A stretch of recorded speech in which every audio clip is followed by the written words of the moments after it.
Wealthy CEO got his fiancée pregnant. Later on, he disowned her. She married the most coveted millionaire. He regrets it. Julian, I'm pregnant. The crystal glass of bourbon froze halfway to Julian Morgan's lips. His steel gray eyes, once warm with promises of forever, turned glacial. As he stared at Abigail across their penthouse dining table. Is this some kind of joke? His voice cut through the silence like a blade. Abigail's hand instinctively moved to her still flat stomach. No. I took 3 tests. We're going to have a baby. Julian set down his glass with precision that belied the storm brewing behind his eyes. He smoothed his custom Italian suit as he rose from the table, looking at her, as if she were a stranger who had wandered into his meticulously ordered life. No, Abigail, there is no we in this situation. There is you, making a catastrophic error in judgment, and there is me, refusing to let my life be derailed by it. Error in judgment? Julian, this is our child. A child I never agreed to. A child that has no place in my plans. His voice remained terrifyingly calm. You have 24 hours to pack your things and leave. I'll have my lawyer contact you about a suitable arrangement. Abigail felt the world collapse around her. You promised me forever. You said we'd build a life together. Julian's laugh was hollow, devoid of the warmth that had once made her fall in love with him. Forever is for fairy tales, Abigail. I have a company to run, a merger to complete. I need a partner who elevates me, not an art teacher with finger paints under her nails and a baby on her hip. As tears streamed down her face, he walked to the door, pausing only to deliver his final blow. I lost 6 months with Elise Vanderbilt because of you. 6 months of merger negotiations that could have secured my family's legacy. I won't lose anything, Elsie. The door closed behind him with devastating finality, leaving Abigail alone with the shattered pieces of the future she'd believed in. Family. Have you ever experienced that moment when someone you trusted completely reveals their true nature? When a mask slips, and you realize the person you've given your heart to isn't who you thought they were? If you have, then you know the exact pain Abigail Hayes felt that night. If this story resonates with you, give this video a like, and join our Cedar Light family by subscribing. Your support helps us share these important life lessons with others who might need to hear them. Now, let me tell you how Abigail went from abandoned and broken to finding a love so genuine it would make her ex-fiancé realize he had traded a queen for a pawn in his corporate game. 3 years before that devastating night, Abigail Hayes stood in the corner of a charity gala, feeling distinctly out of place among Boston's elite. As the head art teacher at Westwood Community School, she was only there to accept a small grant for her underfunded arts program. Her simple blue dress, though elegant, couldn't compete with the designer gowns surrounding her. You look like you'd rather be anywhere else, a voice observed, rich with amusement. Abigail turned to find Julian Morgan watching her with interest. Even if she hadn't recognized his face from business magazines, his commanding presence would have marked him as someone important. At 34, he was already CEO of Morgan Enterprises, a family business he'd expanded aggressively since taking over. Is it that obvious? Abigail asked, smiling despite herself. Only to another reluctant attendee. Julian offered his hand. Julian Morgan. Abigail Hayes. I know who you are, Mr. Morgan. Your foundation funded the new wing at Westwood. Julian, please. And you're the art teacher everyone's talking about, the one who turned abandoned buildings into student galleries. Abigail blushed. I just believe art belongs everywhere, not just in museums where half my students will never go. Julian's eyes sparkled with genuine interest. Tell me more. That night changed everything. Julian pursued Abigail with an intensity that left her breathless. He sent paintbrushes made by Japanese masters. He surprised her at school with lunch. He listened to her passion for art education with what seemed like genuine interest. For 6 months, they existed in a bubble of perfect happiness. Julian attended student art shows, donated supplies, and spoke proudly of Abigail's work to his corporate associates. When he proposed under the stars at his family's vineyard, Abigail believed she had found her forever. I never thought I'd meet someone like you, Julian had whispered against her hair. Someone real, in a world of facades. The first cracks appeared subtly. A canceled date here, a missed call there. Julian's smile growing tighter when Abigail talked about her students. his eyes drifting to his phone when she spoke about their future. "We should set a wedding date," Abigail suggested one evening. 8 months into their engagement, Julian glanced up from his laptop.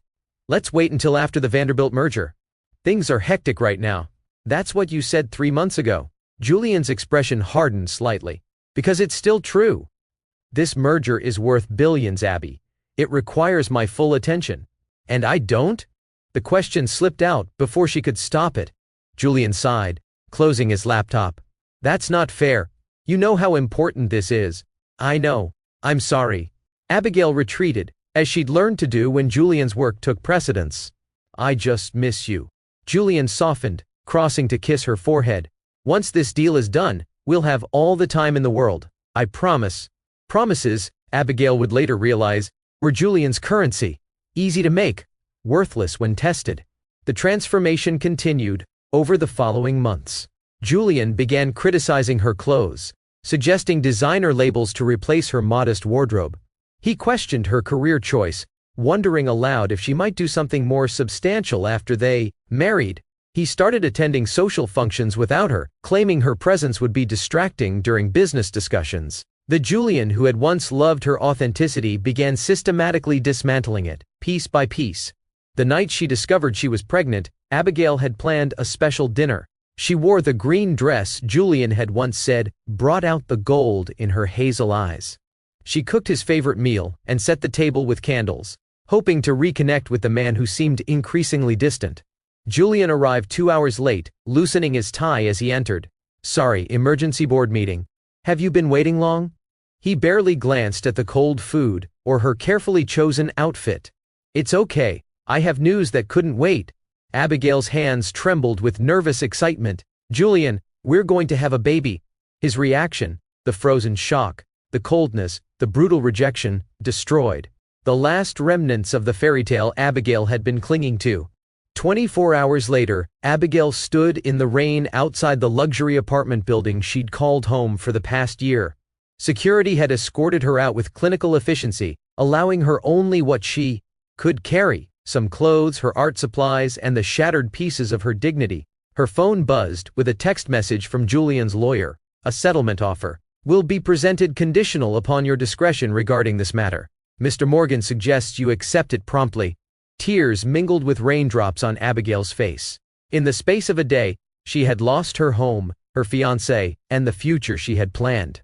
All that remained was the tiny life growing inside her, a life Julian had rejected as casually as discarding an unwanted gift. With nowhere else to go, Abigail checked into a modest hotel, using the credit card she'd been saving for emergencies. That night, she curled around her still flat stomach, whispering promises to her unborn child. "It's just you and me now, little one. But we're going to be okay. Somehow, we're going to be okay." She didn't know how she would keep that promise. She didn't know that across the city, a man named Ethan Blackwood was making a promise of his own to his dying mother. A promise that would one day intersect with Abigail's shattered world in ways neither of them could possibly imagine. The weeks following Julian's rejection were a study in calculated survival. Abigail found a tiny studio apartment in a neighborhood Julian would never visit. The rent consumed half her teacher's salary. Morning sickness made teaching exhausting, but she couldn't afford to take time off. Every night she checked her bank account, calculating and recalculating how she would manage once the baby came. Childcare alone would cost more than she could afford. "You need to contact him," her friend Mia insisted over coffee one afternoon. "It's his child too. He has financial responsibilities." Abigail shook her head. "He made his position clear. He doesn't want this baby. What he wants doesn't matter. What he owes does." But Abigail couldn't bring herself to beg for help from a man who had looked at their child as an inconvenience.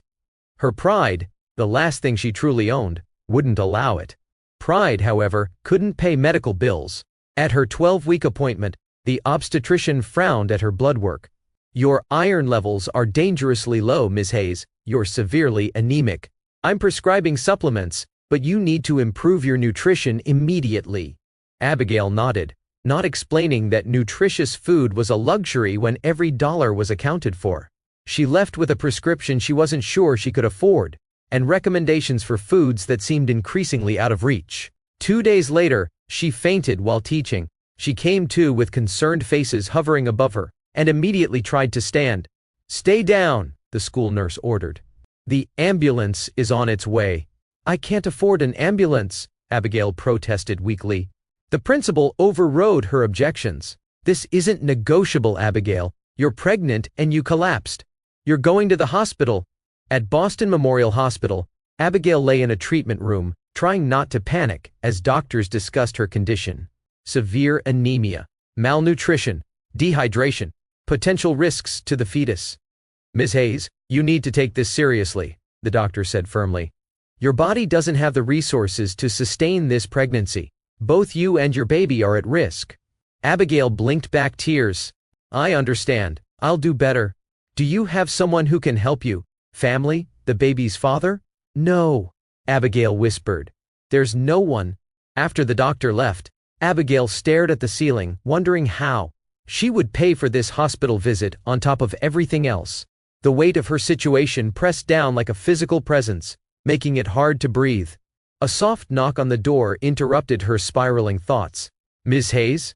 A man in a tailored suit stood in the doorway, his expression concerned but kind. "I'm Ethan Blackwood, the hospital administrator. May I come in?" Abigail nodded, embarrassed by her situation, but too exhausted to pretend dignity. Ethan approached her bed with a gentle confidence that immediately set her at ease. He was tall, with dark hair threaded with silver at the temples, and eyes that seemed to see more than most. "The attending physician flagged your case," Ethan explained. "We have a program for expectant mothers facing financial hardship. I'd like to discuss how we might help you." Abigail's defenses rose immediately. "I don't need charity, Mr. Blackwood." "It's not charity, it's community support." His voice held no condescension, only genuine concern. "The program provides nutritional assistance, comprehensive prenatal care, and connection to social services if needed." "Why would you help me? You don't even know me." Ethan's expression softened. "Sometimes people need help, Ms. Hayes. Accepting it isn't weakness, it's wisdom." Something in his quiet assurance broke through Abigail's carefully constructed walls.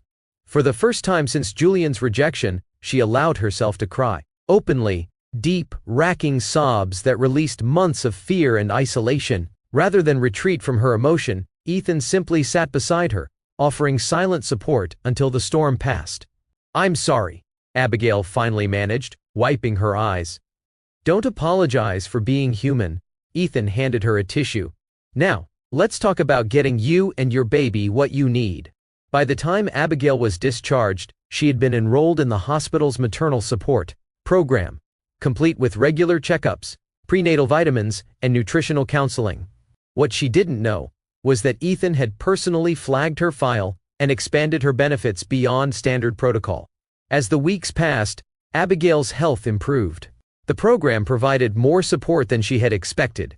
Healthy food deliveries, transportation to medical appointments, even connections to affordable childcare options for after the baby arrived. Occasionally, she would see Ethan during her hospital visits. He always greeted her warmly but respectfully, never making her feel like a charity case. There was something in his manner, a quiet dignity, an absence of judgment, that reminded Abigail what it felt like to be valued as a person rather than assessed as an asset. One afternoon, after a positive checkup in her 5th month, Abigail literally bumped into Ethan in the hospital cafeteria. "Mr. Blackwood, I'm so sorry," she apologized, steadying her tray. "Ethan, please," he corrected with a smile. "And entirely my fault for not watching where I was going." He gestured to an empty table. "Would you care to join me? Unless you're meeting someone." "No, just me," Abigail said, returning his smile. "And yes, I'd like that." Over lunch, Abigail discovered that Ethan was easy to talk to.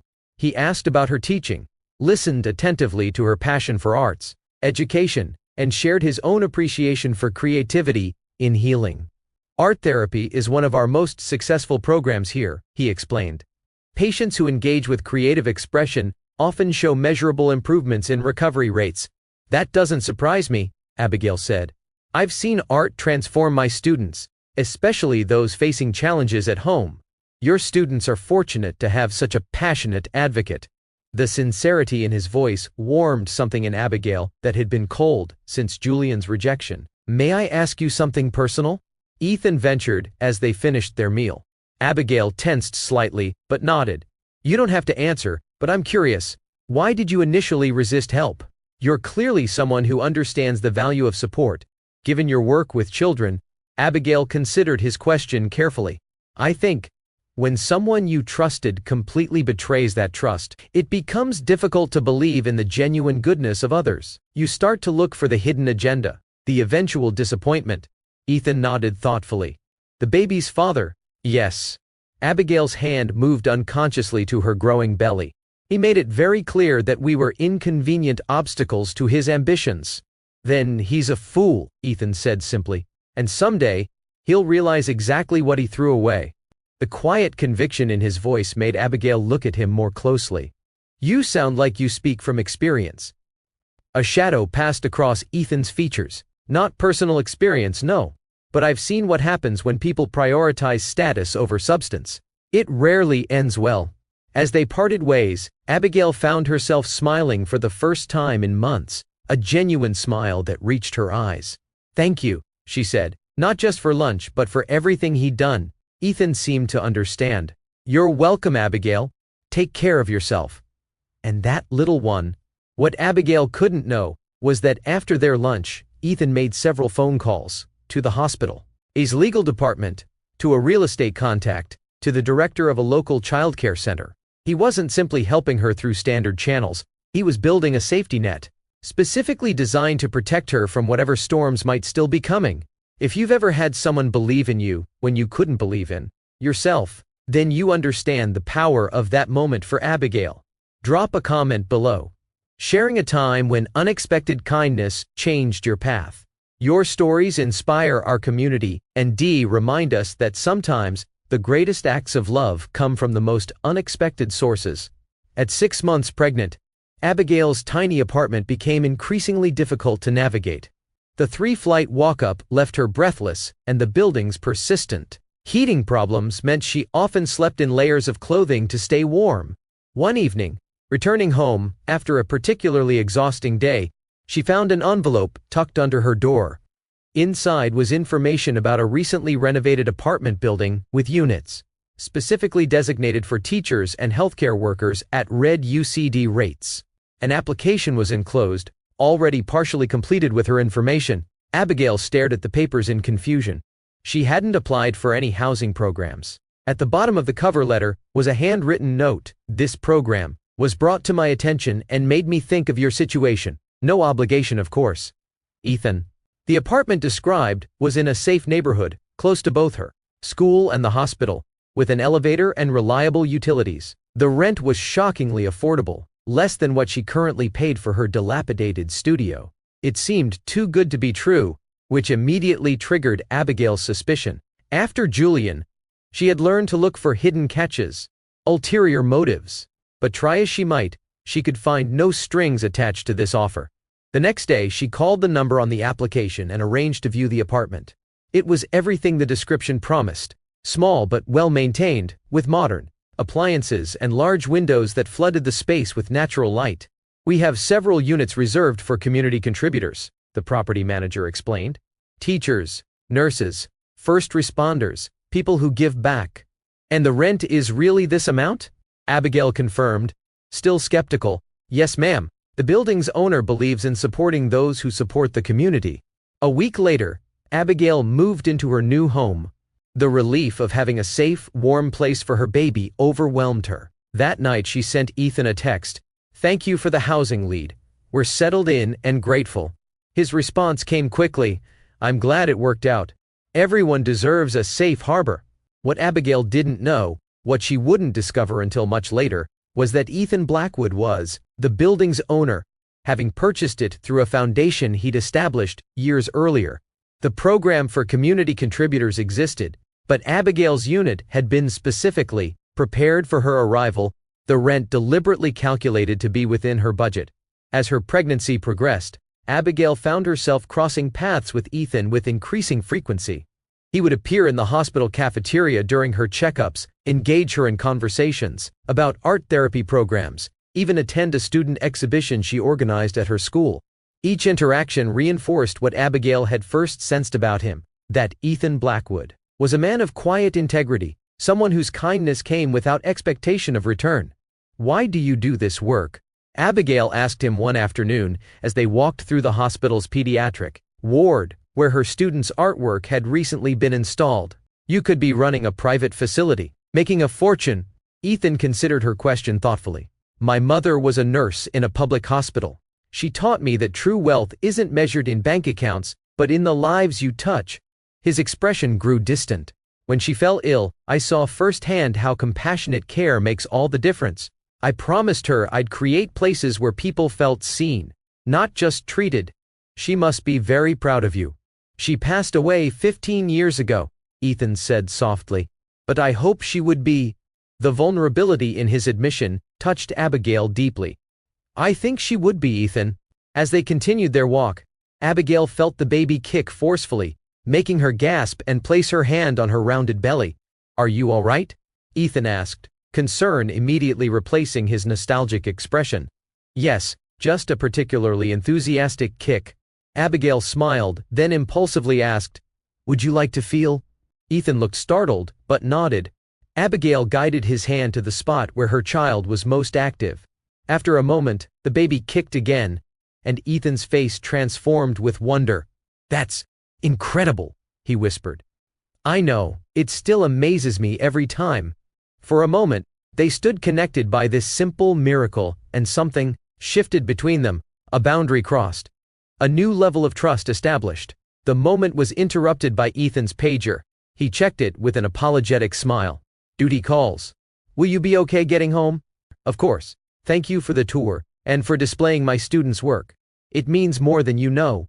Ethan held her gaze for a moment longer than necessary.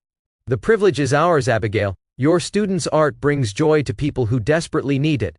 As she watched him walk away, Abigail realized she was smiling again, a regular occurrence in Ethan's presence. Something warm and unfamiliar had begun to bloom in her heart. Something she wasn't ready to name but couldn't deny. That evening, as Abigail prepared a simple dinner in her new apartment, her phone rang with an unfamiliar number. "Abigail Hayes?" A crisp, professional voice inquired. "Yes, this is she. This is Margaret Winters, representing Julian Morgan. Mr. Morgan would like to arrange a meeting to discuss your situation." Abigail's hand tightened on the phone. "I wasn't aware there was anything to discuss." Mr. Morgan made his position quite clear. "Circumstances have changed. Mr. Morgan is prepared to revisit the matter of support for the child." "Why now? It's been months." There was a slight pause. "Mr. Morgan has been reconsidering certain decisions. He believes a conversation would be beneficial for all parties." What the lawyer didn't say, what Abigail would learn later, was that Julian's carefully orchestrated plans had begun unraveling. The Vanderbilt merger had collapsed spectacularly, with Elise Vanderbilt herself withdrawing after discovering. Julian's reputation for ruthless business tactics extended to his personal relationships. His board was questioning his judgment, and his family had expressed disappointment in his handling of Abigail's pregnancy. "I'll consider it," Abigail said finally. "Please have Mr. Morgan contact me directly if he's serious about this conversation." After hanging up, Abigail sat at her kitchen table, emotions swirling. Part of her wanted to reject any overture from Julian outright. Another part wondered if her child deserved a relationship with their father, regardless of how he had treated her. Before she could spiral further, her phone chimed with a text from Ethan. "Just checking that you got home safely." The simple consideration in that message centered her. Whatever Julian's renewed interest might mean, Abigail had built a life without him. A life with people who valued her without conditions or calculations. The next morning, Abigail woke to severe pain radiating across her abdomen. She tried to stand but collapsed to the floor, panic rising as she realized something was terribly wrong. She managed to reach her phone and dial 911, gasping out her address before consciousness began to slip away. Her last coherent thought before darkness claimed her was of her baby, and a silent prayer that they would both survive whatever was happening. Abigail regained consciousness to the rhythmic beeping of hospital monitors and the sensation of someone holding her hand. She opened her eyes slowly, expecting to see a nurse. Instead, Ethan sat beside her bed, his face drawn with concern. "Welcome back," he said softly. "You gave us quite a scare." "The baby?" Abigail's voice was barely audible, fear constricting her throat. "Stable," Ethan assured her quickly. "But you need to remain completely still. You experienced a partial placental abruption. The placenta began separating from the uterine wall. The doctors have managed to stabilize the situation, but you're on strict bed rest for the remainder of your pregnancy." Abigail closed her eyes, relief washing over her. "How did you know I was here?" "I'm the hospital administrator," Ethan reminded her with a gentle smile. "All high-risk admissions come across my desk. When I saw your name—" He trailed off, but his grip on her hand tightened slightly. "Thank you for being here," Abigail whispered. "I wouldn't be anywhere else." Dr. Chen, the obstetrician, arrived to explain Abigail's condition in more detail. The situation was serious. She would need constant monitoring, complete rest, and possibly medication to prevent premature labor. Any exertion could trigger a full abruption, which would endanger both her life and the baby's. "Someone needs to be with you at all times," Dr. Chen concluded. "Do you have family who can help?" Before Abigail could respond with her now familiar, "No, there's no one," Ethan spoke up. "She'll stay at my guest house," he said with calm authority. "It's a single-level residence, with medical amenities already installed. I can arrange for a nurse during the day, and I'm home evenings and weekends." Dr. Chen nodded, unsurprised by the offer. "That would be ideal if Ms. Hayes is comfortable with the arrangement." Both turned to Abigail, who found herself speechless. The offer was beyond generous. It was potentially life-saving. "Ethan, I can't possibly accept—" "You can," he interrupted gently. "And you will, because this isn't about you anymore. It's about giving your child the best possible chance." His expression softened. "The guest house is entirely separate from my residence. You'll have complete privacy and independence. This isn't charity, Abigail. This is one human being helping another at a critical moment." Put that way, framed as doing what was best for her baby rather than accepting help for herself, Abigail found she couldn't refuse. "Thank you," she said simply. "I don't know how I'll ever repay this." "By getting well and bringing that child safely into the world," Ethan replied. "That's repayment enough." 3 days later, Abigail was settled in Ethan's guest house, a charming cottage set on the grounds of his historic Beacon Hill home. The cottage had clearly been recently renovated, with wide doorways to accommodate a wheelchair if necessary, a hospital-grade bed that could be adjusted for comfort, and a sophisticated monitoring system that connected directly to her medical team. Despite her medical situation, Abigail found herself surrounded by beauty. The cottage overlooked a garden where winter flowers somehow bloomed despite the season. Large windows filled the space with natural light. Bookshelves lined the walls, filled with volumes on art, education, and literature. "This doesn't feel like a sick room," she observed, when Ethan brought her dinner on her first evening there. "That was intentional," he replied, setting the tray beside her. "Healing environments should nurture the spirit, not just the body. Did you design this space?" Ethan nodded. "After my mother's illness, I became interested in how environment affects recovery. This cottage was originally built for her, though she didn't survive to see it completed." The revelation explained so much about Ethan's commitment to helping her. "So, this was your mother's place?" "It was meant to be," Ethan confirmed. "Now, it can fulfill its purpose for someone else who needs it." As the days passed, Abigail came to appreciate not just the physical comforts of the cottage, but the respectful way Ethan managed her situation. The nurse he hired was skilled and kind. Ethan himself visited each evening, bringing dinner and conversation that never made her feel like an invalid or a burden. He brought art supplies when she mentioned missing her creative outlets. He found books on child development when she expressed anxiety about being unprepared for motherhood. He listened to her fears and dreams with equal attention.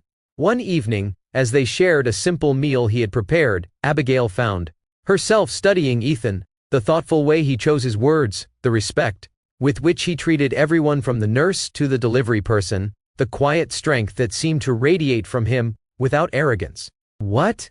Ethan asked, noticing her gaze. "I was just thinking that your mother would be proud of the man you've become," Abigail said honestly. Ethan looked startled, then deeply moved by her words. "That's the highest compliment you could give me." It's the truth. Abigail hesitated, then continued. Ethan, why are you doing all this? And please don't say it's because of your mother. There's more to it. Ethan was quiet for a long moment. When I first saw you in that hospital room, exhausted, afraid, but still, maintaining such dignity, I recognized something I've rarely encountered, a kind of inner strength that refuses to break, even when everything else is falling apart. He met her eyes directly. Supporting that isn't charity, Abigail. It's recognition of something valuable. The sincerity in his voice made her throat tighten with emotion. Before she could respond, her phone buzzed with an incoming call. Julian's name flashed on the screen. Abigail stared at it, torn between ignoring the call and confronting the man who had abandoned her. You should answer, Ethan said quietly. I'll give you privacy. No, Abigail said with sudden certainty. Whatever he has to say, I'd rather you stay. She answered the call, putting it on speaker. Hello, Julian? Abigail. Julian's voice filled the room, smooth and controlled as ever. I've been trying to reach you. My lawyer said you insisted on direct contact. I did. What do you want, Julian? There was a slight pause. I want to discuss our situation. Things have changed since our last conversation. You mean, since you gave me 24 hours to leave our home and told me our child was a catastrophic error in judgment? Another pause, longer this time. I was harsh. The timing of your pregnancy was challenging for me professionally. And now it's not? Abigail's voice remained steady, though her hand had begun to tremble. Ethan moved closer, offering silent support. I've had time to reconsider. The Vanderbilt merger fell through. My priorities have shifted. So now we're convenient again? Abigail couldn't keep the bitterness from her voice. That's unfair, Julian protested. I'm trying to do the right thing here. The right thing would have been supporting us from the beginning, Julian, not waiting until it became advantageous to acknowledge your own child. There was a long silence before Julian spoke again, his tone more calculated. I understand you've been experiencing medical complications. That must be frightening, especially alone. Abigail's eyes met Ethan's, drawing strength from his presence. I'm not alone, Julian. What does that mean? Julian's voice sharpened immediately. It means I have people in my life who support me because they care, not because circumstances have made it convenient to do so. People like Ethan Blackwood? Julian's question hung in the air, revealing that he'd been investigating her situation. Abigail felt a chill. How do you know about Ethan? I make it my business to know things, Abigail, like the fact that you're currently living on his property. That seems quite intimate for a hospital administrator and a patient. Don't you dare imply anything inappropriate, Abigail said, her voice low with anger. Ethan has been nothing but respectful and professional.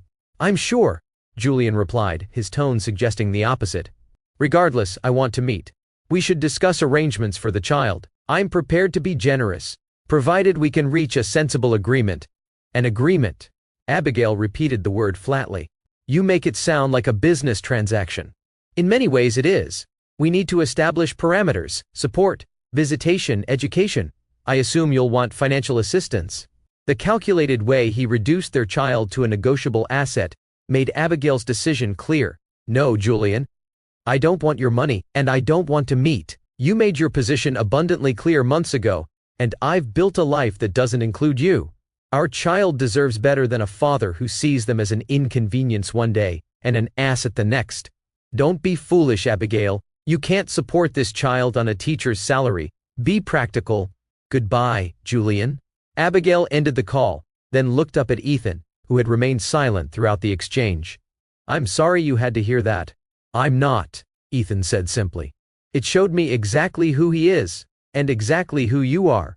His voice held a mixture of admiration and something deeper, something neither of them was ready to name. That night, after Ethan returned to the main house, Abigail lay in bed contemplating how completely her life had changed in the span of a few months. She had lost the future she thought she wanted with Julian, a future that, in retrospect, would have slowly eroded her identity and independence. Instead, she had found something unexpected, a community of support built on genuine care rather than obligation, a safe space to bring her child into the world, and a man who saw her strength rather than her vulnerability, who offered help without diminishing her dignity. For the first time since Julian's rejection, Abigail felt something more powerful than survival instinct stirring within her, something that felt suspiciously like hope. What she couldn't know was that across the city, Julian Morgan sat in his penthouse office, staring at the report his private investigator had compiled on Ethan Blackwood. The man's credentials were impeccable: Harvard Medical School, followed by an MBA from Wharton. He had transformed Boston Memorial from a struggling institution to a nationally recognized hospital. His reputation for integrity was unassailable. Most concerning to Julian was the final note in the report. Subject appears to have developed genuine emotional attachment to Hayes, Abigail. Relationship extends beyond professional assistance. Julian closed the file with a sharp snap. He had assumed Abigail would falter without him, that economic necessity would eventually drive her back. Instead, she had found support from a man whose resources rivaled Julian's own, but whose character apparently surpassed it. For the first time, Julian felt something he rarely experienced: genuine fear that he had miscalculated badly and lost something truly irreplaceable in the process. Our Cedar Light family, sometimes the people who hurt us become the unwitting architects of our greatest blessings. If this resonates with your own journey, please hit that subscribe button to join our community of storytellers and truth seekers. In our next segment, we'll see how Abigail's strength is tested further, and whether Julian's realization comes too late. Stay with us as this story of rejection and redemption continues to unfold. As the winter snow melted into spring blooms, Abigail's health stabilized under the careful monitoring of Dr. Chen and the support team Ethan had assembled. Her days in the cottage developed a gentle rhythm: morning checkups with the nurse, afternoons spent preparing art lessons she conducted remotely for her students, and evenings with Ethan, whose visits had extended from brief check-ins to lengthy conversations that often continued until well past sunset. "I've been thinking about names," Abigail said one evening, as they shared dinner in the cottage's small dining area. Her hand rested on her now prominent belly, feeling the movements that had become increasingly vigorous. "Any front-runners?" Ethan asked, his eyes crinkling with the smile that had become familiar and comforting to Abigail. "If it's a girl, I'm thinking Lily. It was my grandmother's name." She hesitated before continuing. "For a boy, maybe Ethan." Surprise flickered across his features. "Abigail, you've done more for us than anyone in my life," she said simply. "It feels right to honor that." Ethan looked deeply moved. "I'm honored beyond words, though I hope you'll consider other options too. That's a significant legacy to place on a child. What would you suggest?" He considered the question thoughtfully. "What about Thomas? It means twin, which seems fitting for someone who'll share your strength." The suggestion warmed Abigail's heart, not just the name itself, but the care with which Ethan had offered it, ensuring the choice remained ultimately hers. These quiet evenings had gradually revealed Ethan's character in ways that continued to surprise her. Unlike Julian, whose charm masked calculation, Ethan's reserve concealed a profound depth of feeling. He spoke of his patients with genuine concern, listened to her teaching stories with undivided attention, and treated her pregnancy not as an inconvenience but as a miracle unfolding before them. One afternoon, Abigail was sketching in the garden, a privilege Dr. Chen had recently granted her as her condition stabilized, when a sleek black car pulled into the driveway. Her heart seized with recognition even before Julian emerged, immaculate as always, in a tailored suit that probably cost more than most teachers' monthly salaries. "Julian," she acknowledged as he approached, fighting to keep her voice steady. "I told you I didn't want to meet. Yet, here I am." His confident smile hadn't changed, though something in his eyes seemed different, less assured perhaps. "You're looking well. What do you want?" Julian gestured to the empty chair beside her. "May I?" Abigail nodded reluctantly, acutely aware of her vulnerability. The baby shifted inside her, as if sensing her tension. "I've been thinking about our last conversation," Julian began. "I was abrupt. Corporate habits die hard." "Abrupt," Abigail repeated flatly. "Is that what we're calling your behavior now?" Julian had the grace to look uncomfortable. "I deserve that. But I'm here because things have changed, Abigail. I've changed." "In the space of a few weeks? That seems unlikely." "The merger collapsed completely," Julian admitted. Elise Vanderbilt personally withdrew, citing concerns about compatibility of values, his mouth twisted with irony. Apparently, how I handled our situation became common knowledge in certain circles. So your reputation suffered. Is that why you're here? To repair your image? That's not fair. I'm trying to make things right. Abigail studied him, the man she had once believed would be her husband, the father of her child, her partner for life. She saw now what she had missed before, the calculated charm, the way his eyes continuously assessed rather than connected. What exactly does making things right look like to you, Julian?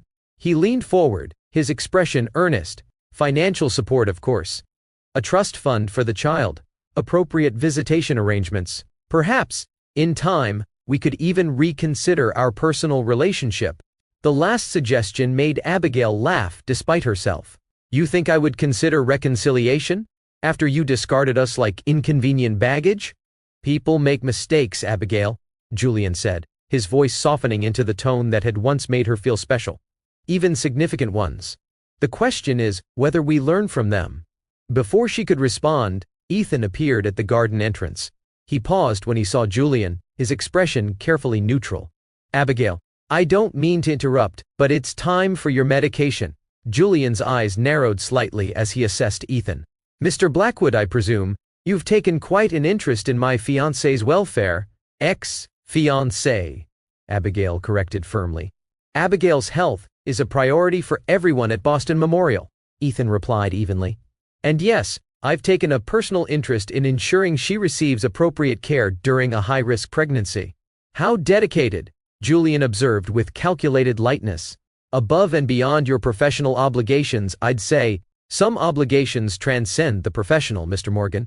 Ethan's voice remained calm, but Abigail saw the tension in his shoulders. Particularly when they involve protecting those who cannot protect themselves. The implied criticism wasn't lost on Julian. His jaw tightened momentarily before he regained his composure. Admirable. Though I wonder if the hospital board is aware of just how personally involved you've become with a patient. Stop it, Julian, Abigail interrupted. Ethan has been nothing but respectful and professional. Don't try to twist this into something inappropriate just because you can't understand genuine kindness. Julian's expression hardened.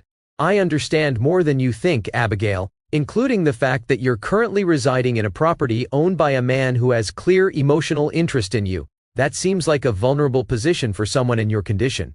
Unlike the position of being abandoned by the father of my child? Abigail countered. Ethan has given me sanctuary when you gave me an eviction notice. Ethan stepped closer, his presence reassuring without being possessive. Mr. Morgan, Abigail needs to rest. Her condition requires minimal stress. Whatever you came to discuss can wait until she's medically cleared for such conversations. Julian stood, straightening his jacket with practiced precision. Of course, her health comes first, something we can all agree on. He turned to Abigail. We'll continue this discussion when you're feeling stronger. In the meantime, my lawyer will contact you regarding preliminary support arrangements.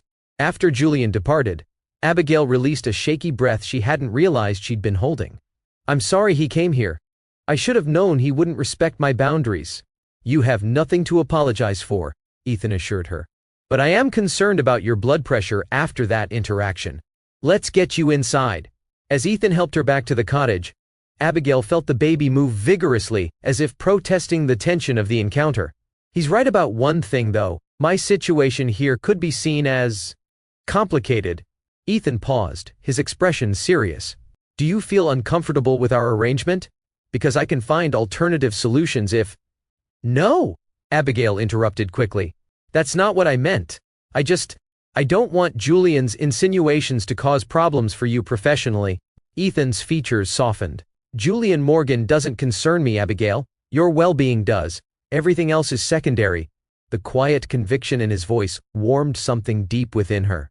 Unlike Julian's calculated charm, Ethan's sincerity was a foundation she could trust. Solid, unwavering, real. What neither of them realized was that this confrontation had cemented Julian's determination. As he drove away from Ethan's property, he made 2 calls, one to his lawyer, instructing him to prepare custody documents, and another to a board member at Boston Memorial, suggesting they might want to look into their administrator's unusual living arrangements with a patient. Julian Morgan had built his empire by eliminating obstacles. He wasn't about to let Ethan Blackwood, or Abigail's newfound independence, stand in his way. Family. Have you ever noticed how people who once discarded you suddenly reappear when they see you rising without them? If you're finding wisdom in Abigail's journey, please take a moment to hit that like button and share this video with someone who might need to hear this message of resilience and renewal. Your support helps our stories reach those who need them most. The following week brought dramatic changes to Abigail's carefully ordered world. Julian's lawyer delivered a thick envelope containing proposed custody and support arrangements, documents that spoke of generous financial provisions coupled with extensive control over the child's education, residence, and even medical decisions. He's trying to buy parental rights he forfeited months ago, Abigail told Ethan as they reviewed the papers together. These terms would give him final say over practically everything in our child's life, while limiting your freedom to make independent choices, Ethan observed, his expression troubled, including restrictions on relocating without his approval, which effectively tethers me to wherever Julian decides is appropriate. Abigail set the documents aside, her hand protectively covering her belly. I won't sign these. Not when his interest only emerged after the Vanderbilt merger collapsed. Before Ethan could respond, his phone rang. After a brief conversation, his expression grew serious. That was the hospital board chairman. There's been a concern raised about our arrangement here. Abigail's heart sank. Julian, most likely, though no names were mentioned. The chairman was careful to frame it as a routine inquiry into potential conflicts of interest. Ethan, I'm so sorry. I never meant to create problems for you. He shook his head firmly. You haven't. This is Julian attempting to exert control through the only avenues available to him. The board knows my character and my work. This won't go anywhere. But Abigail couldn't help worrying that Julian's influence extended further than either of them realized. His family name carried significant weight in Boston's elite circles. The same circles that controlled hospital boards and charitable foundations. That night, unable to sleep, Abigail made a decision. She would not allow Julian to manipulate her through Ethan, nor would she permit him to use their child as a pawn in whatever game he was playing. When morning came, she contacted a lawyer Dr. Chen had recommended, a family law specialist with experience in high-conflict custody cases. These terms are egregious, the lawyer Sophia Lin said after reviewing Julian's proposal, particularly given Mr. Morgan's initial rejection of both you and the child. His sudden interest, coinciding with professional setbacks, raises serious questions about his motivations. Can he force these terms? Abigail asked, the question that had kept her awake. Not if we challenge them effectively. His documented abandonment, coupled with your consistent caregiving and preparation for the child, gives us strong standing. But I should warn you, men like Julian Morgan don't respond well to resistance. This could get messy before it's resolved. Sophia's warning proved prophetic. Within days, Julian escalated his pressure campaign. He contacted Abigail's school, expressing concerns about her ability to return to teaching, given her medical complications. He initiated conversations with the hospital board regarding Ethan's professional judgment in housing a patient. He even attempted to speak with Dr. Chen about Abigail's medical condition, though doctor-patient confidentiality prevented any disclosure. Each move was carefully calculated to destabilize the support structures Abigail had built, to remind her that his resources far outmatched hers. He's trying to isolate me, Abigail realized during a strategy session with Sophia, to make me feel that accepting his terms is the only viable option. It's a common tactic among controlling personalities, Sophia agreed, especially those with significant financial and social power. What Julian hadn't accounted for was the strength of the community that had formed around Abigail. Her school principal rebuffed his insinuations, affirming her position when she was ready to return. The hospital board, after a brief inquiry, expressed full confidence in Ethan's ethical standards. Dr. Chen refused to engage with Julian entirely, citing both medical ethics and personal disgust with his tactics. Most surprisingly, several of Julian's business associates, including Elise Vanderbilt herself, contacted Abigail to offer support. It seemed Julian's ruthless approach had created more enemies than allies over the years. "People see through him now," Elise told Abigail during an unexpected visit to the cottage. "What he did to you confirmed what many of us suspected about his character. That's why I withdrew from the merger. I couldn't align my family's legacy with someone who would abandon his own child for corporate advantage." The solidarity strengthened Abigail's resolve. When Julian requested another meeting, she agreed, but on her terms, with Sophia present and in a neutral location. The conference room at Sophia's office felt appropriately impersonal for the conversation ahead. Julian arrived precisely on time, accompanied by his own attorney, a silver-haired man whose expensive suit and cold eyes matched his client's demeanor. "Thank you for agreeing to meet," Julian began, his tone businesslike. "I hope we can reach a reasonable arrangement today." "That depends on your definition of reasonable," Abigail replied evenly. "Your previous proposal was anything but—" Julian's lawyer, Mr. Harrington, interjected smoothly. "My client is prepared to be generous, Ms. Hayes. The financial provisions alone represent exceptional support." "This isn't about money," Abigail stated firmly. "It's about respecting my role as this child's mother and primary caregiver. A role I've maintained alone because your client chose to reject us both." Julian's jaw tightened almost imperceptibly. "People make mistakes, Abigail. I've acknowledged mine. Now I'm trying to make amends by ensuring our child has every advantage. Advantages you've only become interested in providing since your merger collapsed," Abigail pointed out. "Forgive me if I question the timing and motivation." "This isn't productive," Julian's lawyer interrupted. "Let's focus on the agreement." Sophia pushed a document across the table. "Here's our counterproposal. Ms. Hayes will have primary physical custody and decision-making authority. Mr. Morgan will have visitation rights that increase gradually as he demonstrates consistent commitment to the child. Financial support will be structured through a trust administered by a neutral third party, ensuring the child's needs are met without creating dependency or control." Julian scanned the document, his expression darkening. "This is unacceptable." "Why?" Abigail challenged. "Because it doesn't give you control?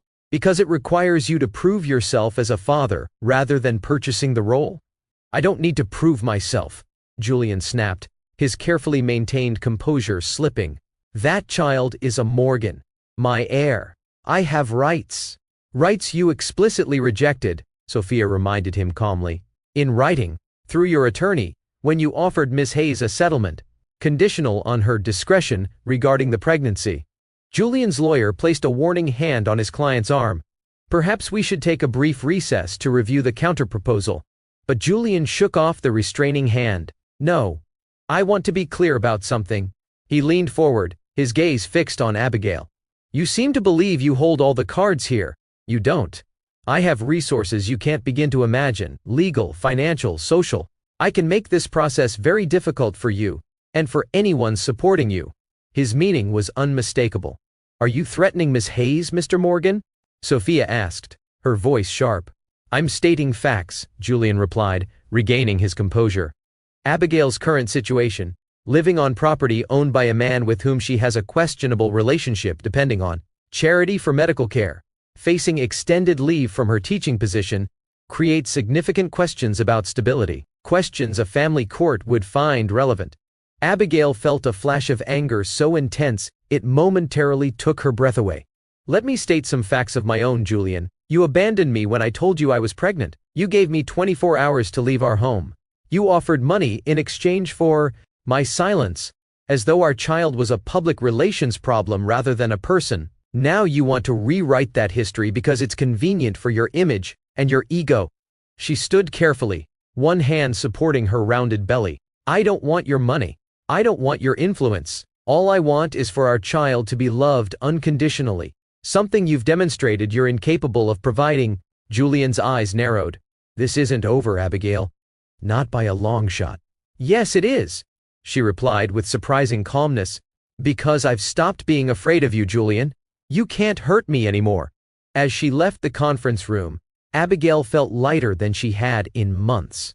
The confrontation had cleared something inside her, the last vestiges of doubt, of wondering if she had somehow failed Julian, of questioning her own worth. What she didn't anticipate was how Julian would respond to this rejection. Men like Julian Morgan weren't accustomed to losing, and they rarely accepted defeat gracefully. 2 days after the meeting, Abigail woke to sharp, insistent pain radiating across her abdomen. The intensity made her gasp, instantly recognizing that this was different from the discomfort she'd experienced before. This was labor. Too early, too sudden, too dangerous. She managed to reach the emergency call button Ethan had installed beside her bed. Within moments, he was at her side, his calm voice belying the concern in his eyes. "Breathe with me, Abigail. Ambulance is already on its way. We're going to get through this together." The journey to the hospital passed in a blur of sirens and pain. In the emergency room, Dr. Chen's familiar face appeared above her, issuing rapid instructions to the medical team. "Abigail, listen to me," Dr. Chen said firmly. "You're in preterm labor at 32 weeks. We're going to try to stop it, but if we can't, we're fully equipped to care for your baby. I need you to focus on staying calm. Your blood pressure is dangerously elevated." Through waves of pain, Abigail became aware of Ethan beside her, his hand steady in hers. "I'm scared," she admitted, the words barely audible. "I know," he acknowledged. "But you're not alone. Not for a second." Hours blurred together in a haze of medication, monitoring, and moments of sheer terror when the baby's heart rate dropped precipitously. The medical team worked with practiced precision, Dr. Chen's calm authority anchoring the controlled chaos around them. Despite their best efforts, the labor progressed. "We need to deliver now," Dr. Chen finally announced. "The placental abruption is worsening, and both Abigail and the baby are in distress." What followed was a flurry of preparation for emergency surgery. As they wheeled Abigail toward the operating room, she clutched Ethan's hand. "If something happens to me, nothing is going to happen to you," he interrupted firmly. "But if you're asking me to look after your child, you don't even need to ask. I promise you, Abigail, with everything I am." The sincerity in his eyes gave her courage as the anesthesia took hold and consciousness slipped away. Abigail woke to the muted beeping of monitors and the sensation of someone holding her hand. She turned her head slowly, expecting to see a nurse. Instead, Ethan sat beside her bed, exhaustion etched in the lines of his face. When he saw her eyes open, his expression transformed with relief. "Welcome back," he said softly. "The baby?" Abigail's voice was barely a whisper, fear constricting her throat. Ethan's smile answered before his words could. "She's perfect, Abigail.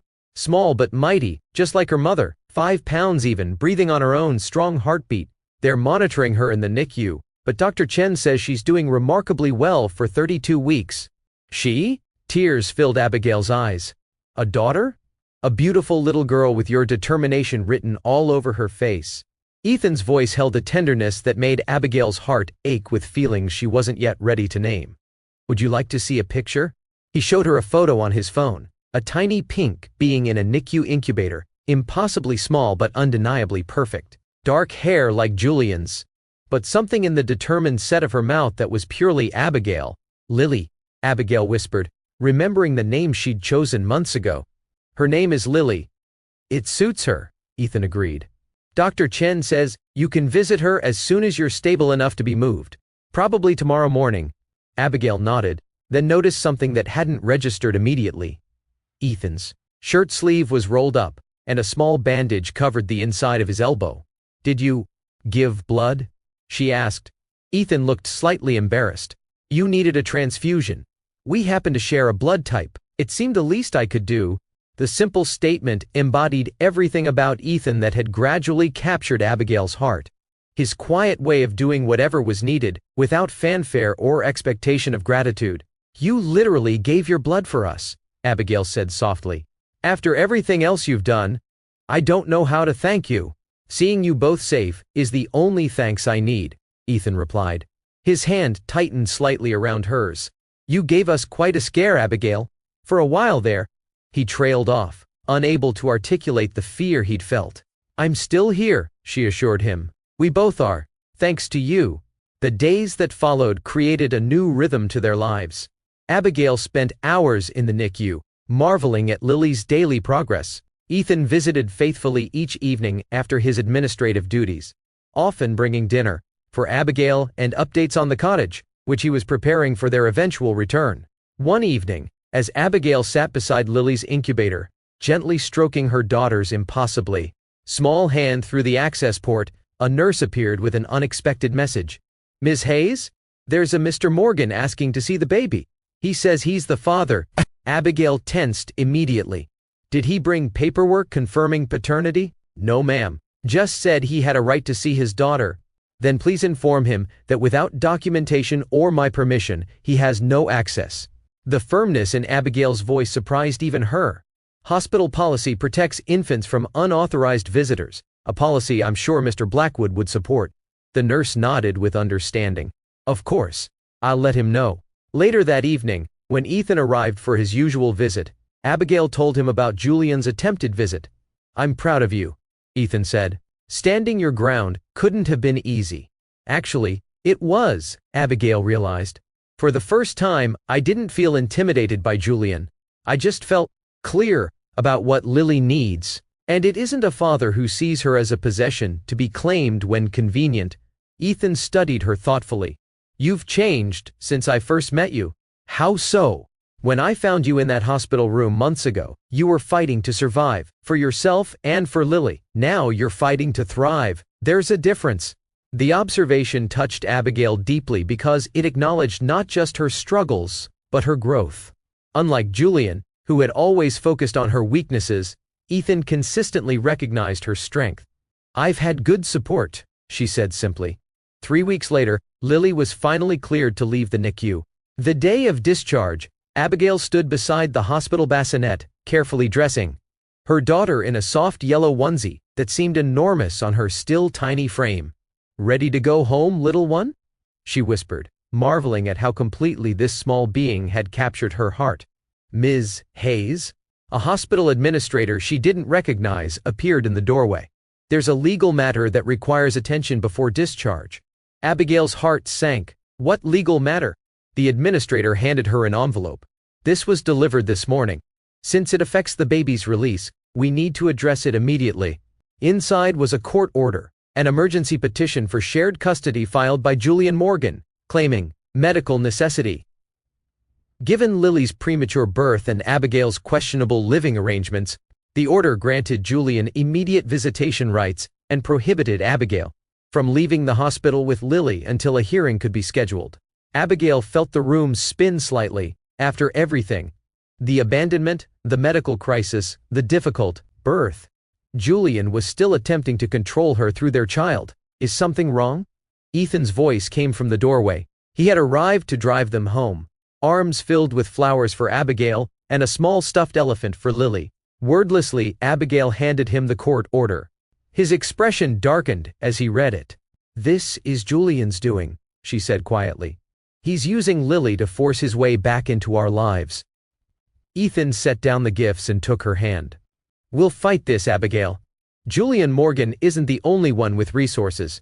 Within the hour, Sophia Lynn arrived at the hospital, reviewed the order, and immediately filed a counter motion, citing Julian's documented abandonment and the stress such proceedings placed on Abigail's recovery. "This is a delay tactic, not a legitimate custody concern," Sophia assured them. "The judge will see through it once we present the full picture." But the legal maneuvering meant Abigail and Lily remained at the hospital for 3 more days while the courts processed the competing claims. Julian appeared daily, attempting to visit Lily despite Abigail's objections. Hospital security maintained a discreet presence, ensuring he couldn't enter without authorization. On the 3rd day, as Abigail sat beside Lily's bassinet reading aloud from a children's book, the door opened to reveal Julian, not alone but accompanied by a judge in street clothes and a court officer. "Ms. Hayes," the judge said formally, "I'm Judge Carlton. I've reviewed the emergency petitions and determined that an immediate assessment is warranted given the unusual circumstances. I'll be observing interactions between the child and both parents to inform my ruling." Abigail looked to Ethan, who had been sitting quietly in the corner. He nodded reassuringly, having anticipated this possibility. "Of course, Your Honor," Abigail replied, maintaining her composure despite the shock of this unorthodox approach. Julian stepped forward, his expression a perfect mask of paternal concern. "I'd like to hold my daughter." Judge Carlton observed carefully as Abigail reluctantly placed Lily in Julian's arms. The baby, normally peaceful, began to fuss immediately, her tiny face scrunching in discomfort. "She's not used to you," Abigail explained, fighting the urge to reclaim her daughter. Julian awkwardly adjusted his hold. "She'll adapt. Children are resilient. Some wounds don't heal so easily," Abigail countered quietly. "Like knowing your father rejected you before you were even born." Julian's eyes flashed with anger, but he quickly controlled his expression, aware of the judge's scrutiny. "I made a mistake, Abigail. One I'm trying to rectify. Doesn't our daughter deserve to know both her parents? She deserves parents who love her unconditionally, not as an accessory or a legal possession." Judge Carlton cleared his throat. "Mr. Morgan, I understand you initially denied paternity and refused support?" "I was under considerable professional pressure at the time," Julian explained smoothly. "I reacted poorly. I've since recognized my responsibility and wish to be fully involved in my daughter's life." After the Vanderbilt merger collapsed, Abigail added pointedly, "after his reputation suffered. After he discovered I wasn't struggling alone as he'd anticipated." Lily's fussing intensified, and Julian handed her back to Abigail with obvious relief. The baby calmed almost immediately in her mother's arms. "Ms. Hayes," Judge Carlton continued, "I understand you're currently residing in a guest house owned by Mr. Blackwood?" He gestured toward Ethan. "May I ask the nature of your relationship?" Before Abigail could respond, Ethan stepped forward. "Your Honor, if I may, I initially provided housing for Miss Hayes during a medical emergency that threatened both her life and her child's. That assistance was extended through her recovery and now includes appropriate accommodations for an infant. My involvement has been motivated by medical necessity and humanitarian concern." "And personal interest," Julian interjected. "Let's be honest about your motivations, Blackwood." Judge Carlton raised a hand to silence them. "I've seen enough for now. Ms. Hayes, you and your daughter are free to leave the hospital. The full hearing will be scheduled for next week, at which time I'll make a more comprehensive ruling. Until then, Mr. Morgan may have supervised visitation twice weekly for 1 hour each visit." Julian looked as though he wanted to object, but thought better of it. "Thank you, Your Honor." After they departed, Abigail released a shaky breath. "What just happened?" "Julian pulled strings to get a judge here for an informal assessment," Ethan explained. "It's unusual, but not unheard of in high-profile cases. The good news is that Judge Carlton has a reputation for prioritizing children's well-being over parental rights. And the bad news? Julian clearly has influence we need to take seriously."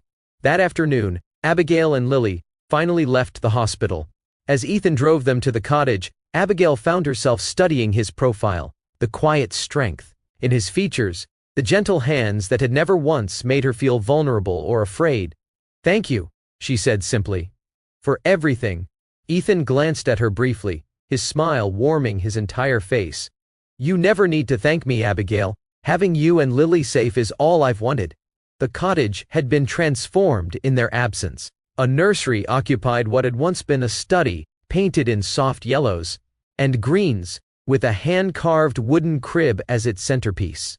"Ethan, this is beautiful," Abigail breathed, taking in the thoughtful details. The rocking chair positioned by the window, the small bookshelf already filled with children's stories, the mobile of delicate paper birds suspended above the crib. "I wanted it to be ready for you both," Ethan said simply.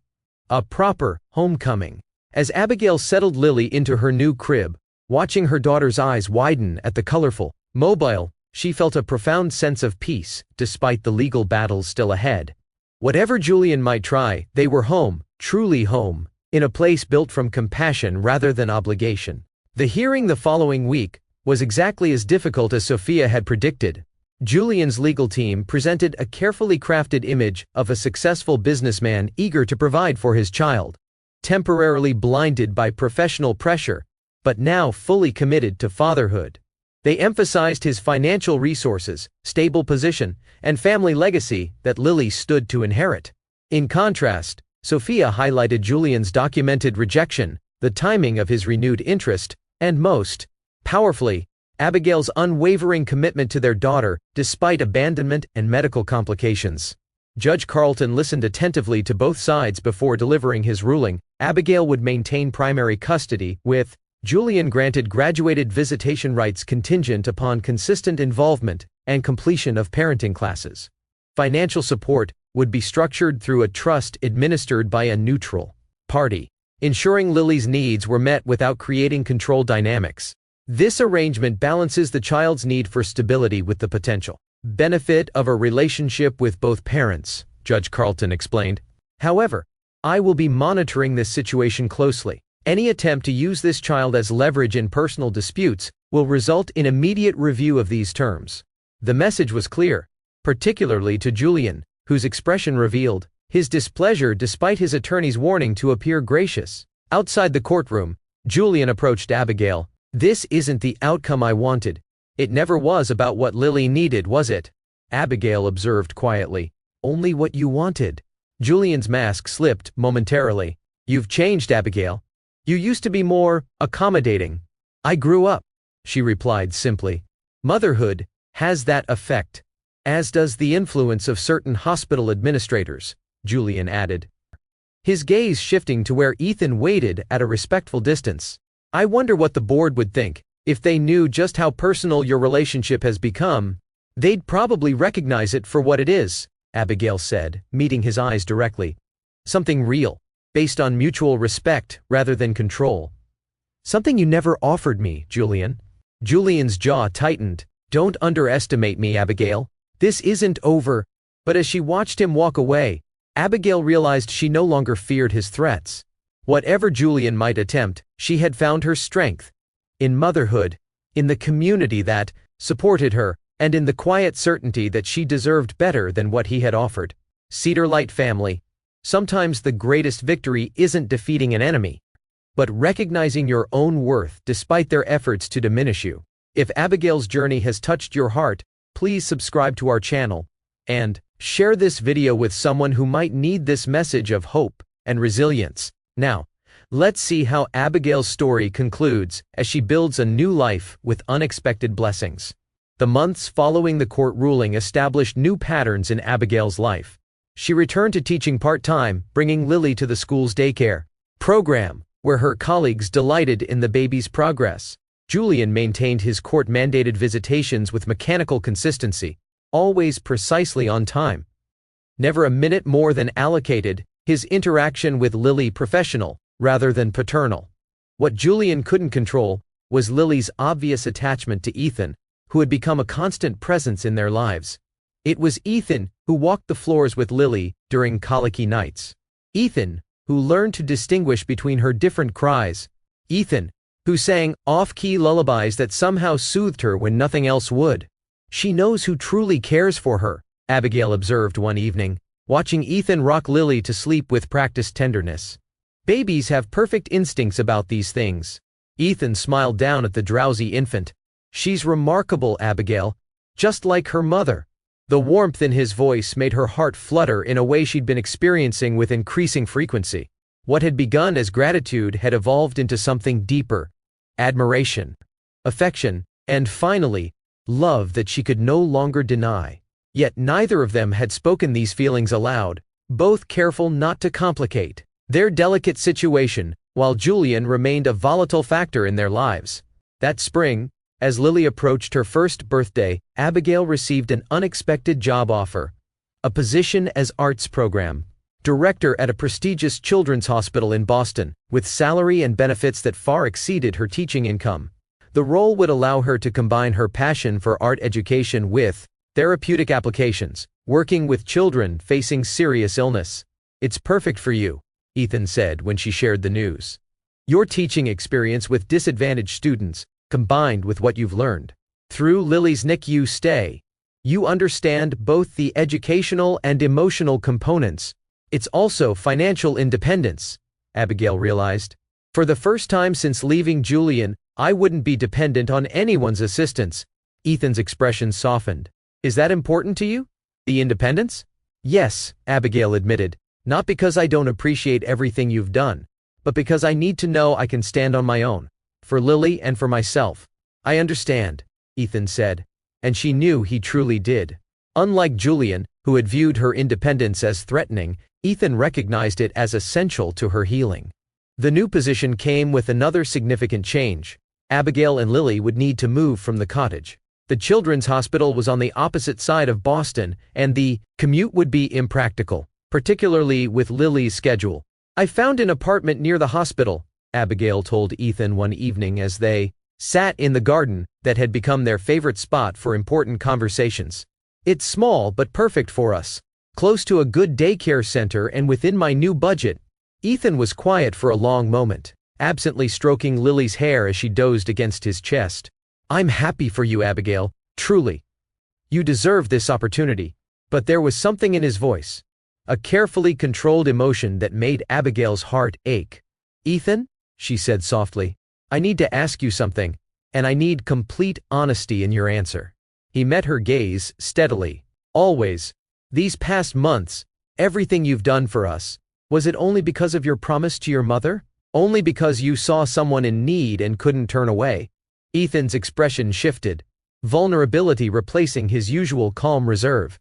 "It started that way," he admitted. "But it became something else entirely." "What did it become?" He took a deep breath. "Love, Abigail. Not just for Lily, though I love her as if she were my own, but for you, your strength, your integrity, your capacity for joy despite everything you've endured. I've been careful not to express these feelings because your independence is so important, and because your situation with Julian is complicated enough without adding my emotions to the equation." Abigail felt tears gathering in her eyes.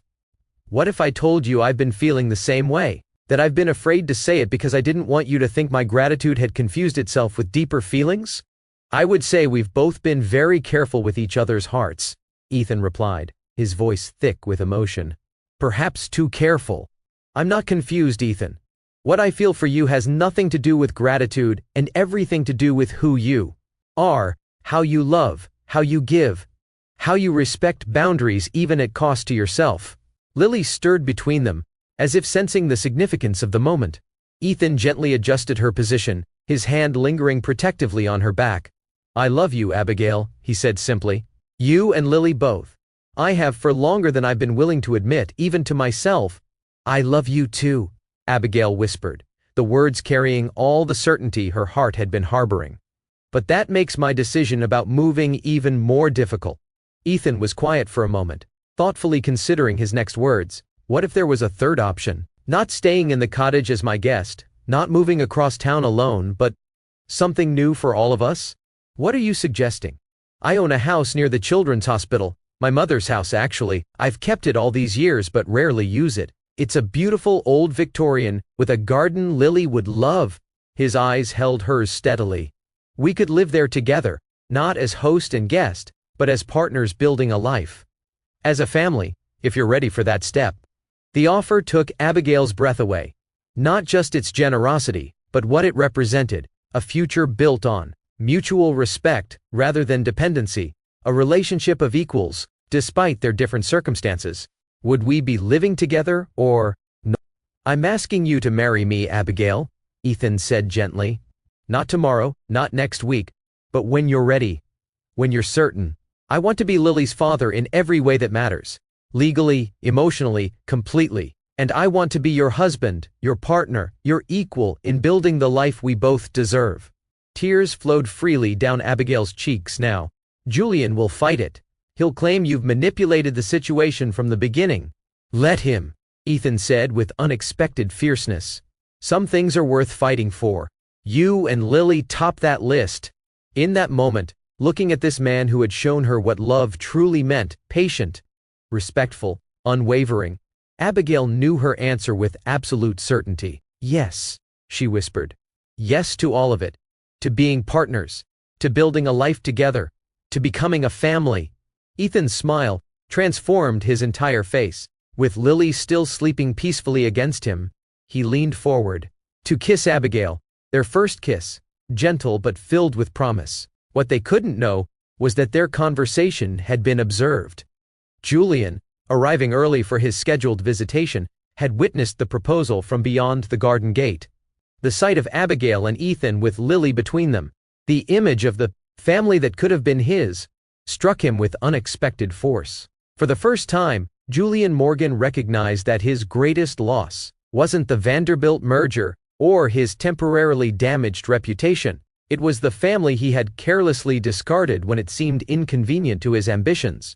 6 months later, on a perfect autumn day, Abigail Hayes became Abigail Blackwood. In a simple ceremony held in the garden of their Victorian home, Lily, now walking with determined independence, served as flower girl, scattering rose petals with more enthusiasm than accuracy before demanding to be held by Ethan during the vows.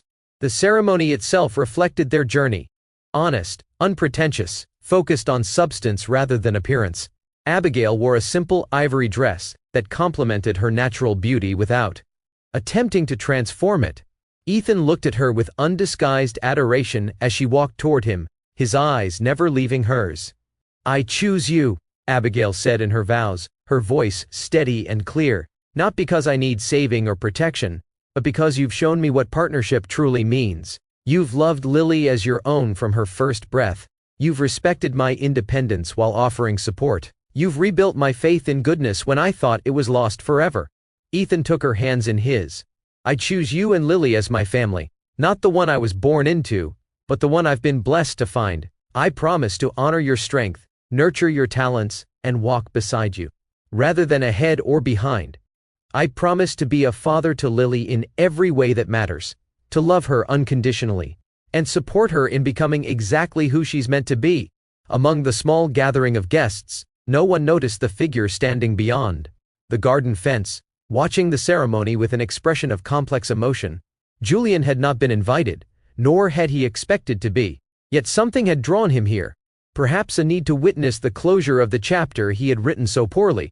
After the ceremony, as guests mingled beneath string lights strung through the garden trees, Abigail noticed Julian's presence. Without a word to anyone, she made her way to the garden gate where he stood. "I didn't come to cause problems," Julian said before she could speak. "I just wanted to see." Abigail studied him, the man she had once believed would be her husband and the father of her children.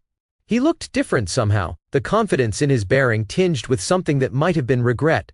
"You look happy," Julian observed, his voice uncharacteristically subdued. "He's good to you. To both of you." "Yes," Abigail agreed simply. "He is." Julian's gaze drifted to where Ethan stood, Lily perched on his hip as he chatted with guests. The baby, no, toddler now, had her arms wrapped possessively around his neck, her dark curls contrasting with his silver-streaked hair. "She loves him," Julian noted, an undercurrent of pain in his observation. "He's the only father she's truly known," Abigail replied. Not unkindly, but honestly. "He's been there for every milestone, every fever, every nightmare, every triumph." Julian nodded slowly. "I made a mistake, Abigail, the biggest of my life." "Yes," Abigail said quietly. "You did. Is there any chance?" He stopped, seeing the answer in her eyes before he could finish the question.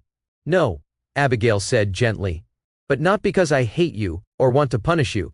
Because Lily deserves stability and consistency. Because Ethan has been her father in every way since before she was born. Because the man who stands beside me now would never have abandoned us in the first place." Julian absorbed her words, his expression pained but resigned. "I understand. I hope someday you find what you're looking for, Julian," Abigail said sincerely. "I hope you learn what truly matters before it's too late again."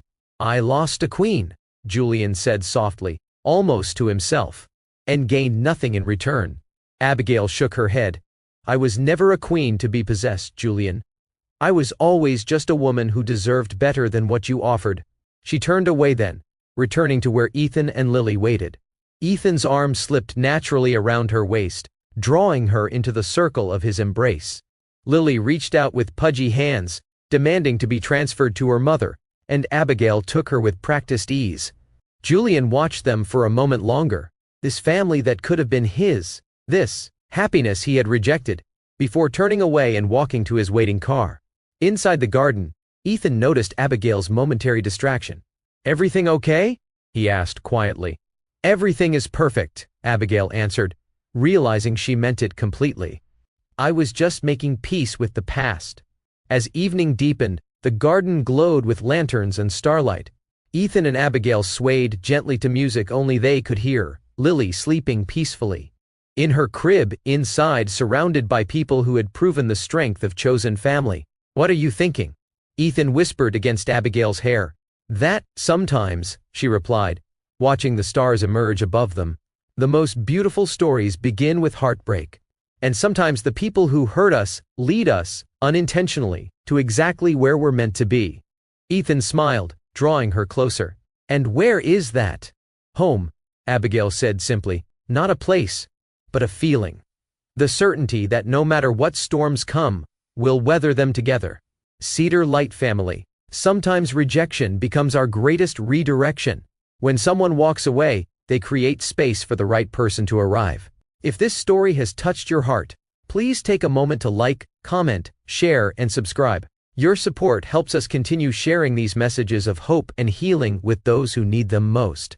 Until next time, remember that your worth isn't determined by those who leave, but by those who choose to stay, and by your courage to keep believing in love, even when it seems impossible.